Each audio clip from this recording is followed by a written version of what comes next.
How to turn off the keypad sound on Nokia 105.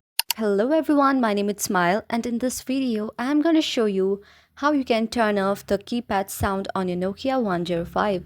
So to do that you must follow the following steps shown on the screen. So firstly you must go on the main menu by pressing the center button.